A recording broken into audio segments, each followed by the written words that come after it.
On July 5th, 1996, Scottish scientist Ian Wilmot received the news he had been waiting for. Lamb number 6LL3 had been born. First of all, I was immensely relieved that she was alive and apparently normal. There was a slight feeling of sort of awe, if you like, at the potential impact.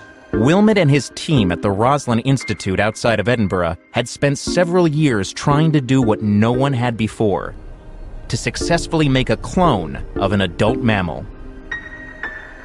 Embryologist Bill Ritchie had lifted a single mammary cell from a 6-year-old ewe and fused it to a second sheep's unfertilized egg, which had been stripped of its DNA.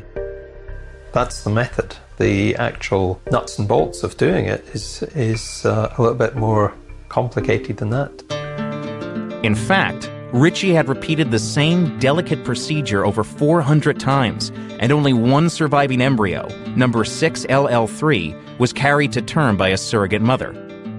A lot of the cloned animals previously had died, born and then died. But this particular lamb got onto its feet very quickly and started bleating and looking to get its first feed of milk from its mother.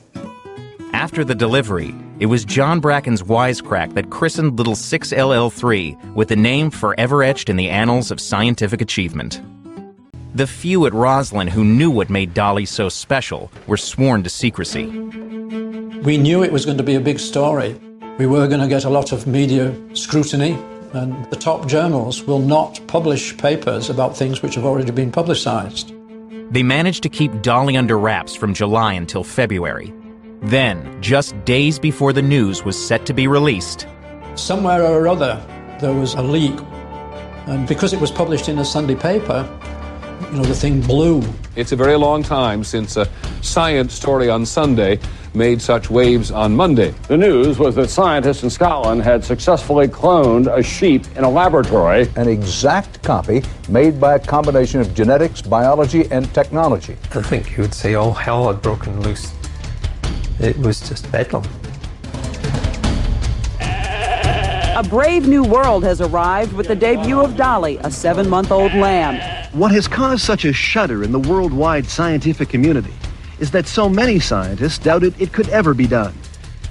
A frog had been cloned in the 1960s, but mammals were seen as too complex.